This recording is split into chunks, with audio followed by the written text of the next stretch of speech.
We are out at the flea markets yet again. I remember my book bag this time, and let's see what we can find.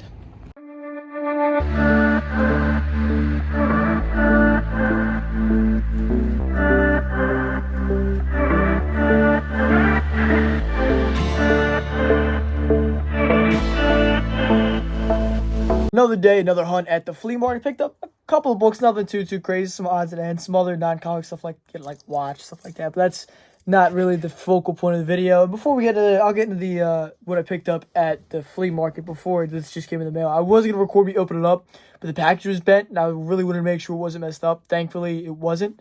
But I did pick up a first red tornado, just with 64 on online the other day. Now it's got, some problems to it, but I think all in all I paid like $11 shipped at the end of the day. So sure, why not? Although this is technically his second appearance. First time he's called Red Tornado. He's prior in Misters of Space as Tornado Tyrant, but this is what a lot of guys know as first Red Tornado. It's a tough book too. So I was all in checking that out. And then, we went to the flea market and I picked up some cool stuff. One of these my buddy had actually given me because I was checking it out at the guy's table. But it was a Philadelphia Inquirer, but it's like a comic greatest comics. So it's kind of nice. It's 1951. It's kind of neat. It's obviously pretty beat up, but it was pretty neat. Terry and the Pirates. It's just cool. There's like some funnies in there and stuff like that. So it was just kind of neat. You're probably gonna put it in like a treasury bag or something like that. And then I picked up a couple of books. The first couple of things I bought actually weren't for myself. I bought something for my mother, and I ended up finding this here for the old man because he is almost has every Mars textbook ever made, and I saw this, I was like, oh, it's perfect. So I don't think he has that.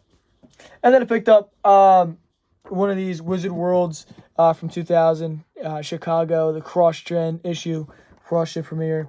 It's just neat. It was like $1 or $2.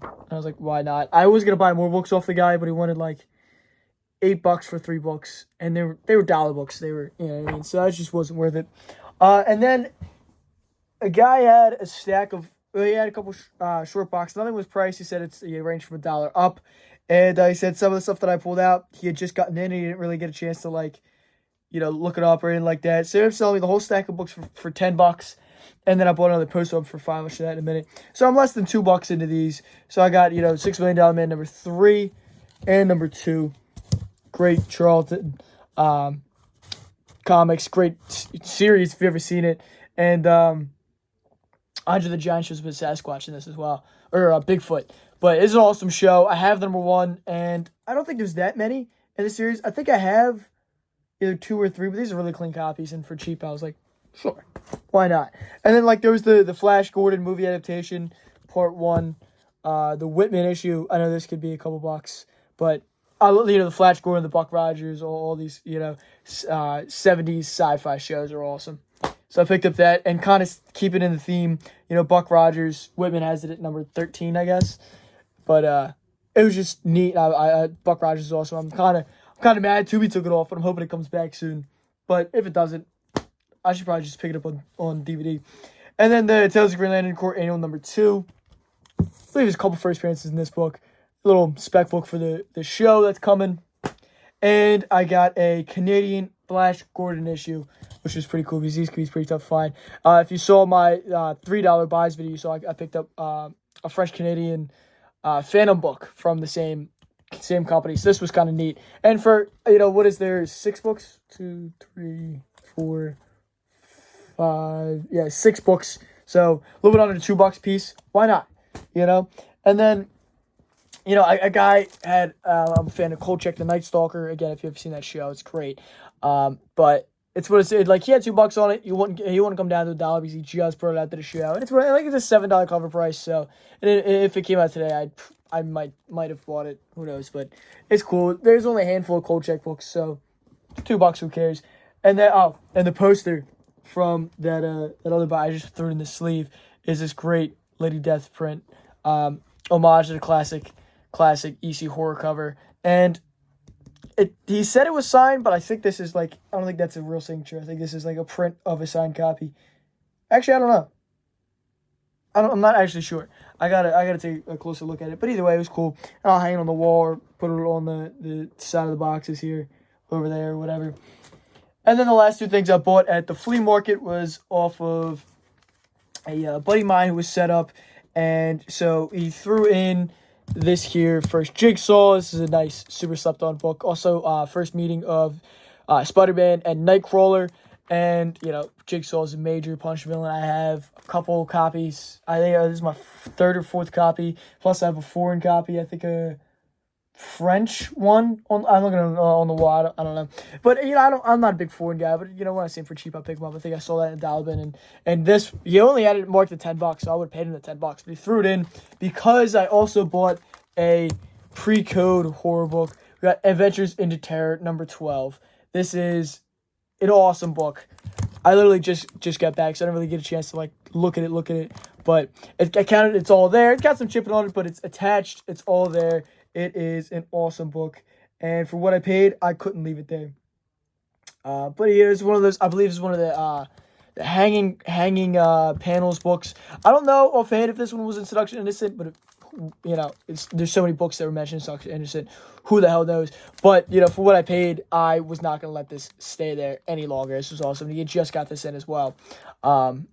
So that was a really cool find. Yeah, it's a low grade copy, but for pre-code horror, if you're a pre-code collector, you know how tough pre-code can get, and so what are you seeing for cheap? You have to buy them. So then I go to my pre-code collection. I don't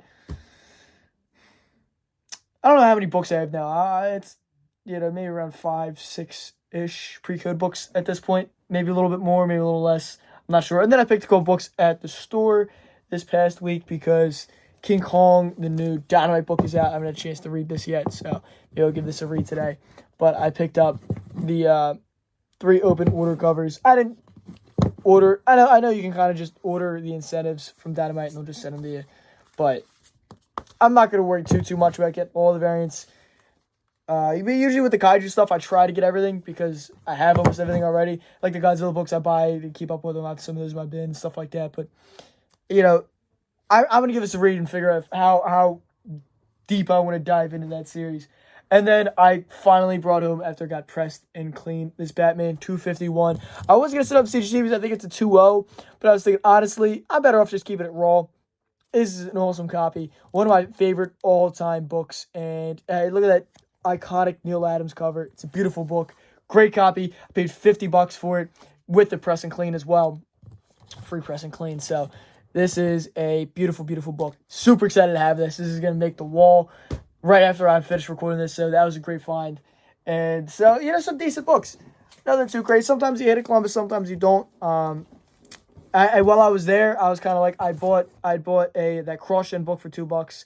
I bought, something for, 2 other people. I'm walking around, and you ever see Spaceballs, we ain't found shit when they're combing the desert. That's kind of how I felt. But it worked out. After I did, 4 or 5 laps, guys kept on setting up. And every time I come back around, there'd be new boxes of books. And I found some stuff. So it ended up being worth it in the end, and I hope you all enjoyed. If you aren't already, follow me here on Facebook and Instagram for more daily content. I post on here every single day with the shorts. I got 1 or 2 videos coming up a week in October. I post every single day. So I got a lot of content coming up here, so follow me here if you aren't already. And then Facebook and Instagram, I post all the time, so to kind of keep you updated. All kinds of different stuff. And there's Facebook group Fandoms Unleashed you can join. Link down in the description as well for a behind-the-scenes look at comics, great discussions, and all kinds of stuff going there. Post what you found, movie trailers, whatever. There's posts going up in there multiple times a day. That is all linked down in the description. Until next time, peace. Happy hunting.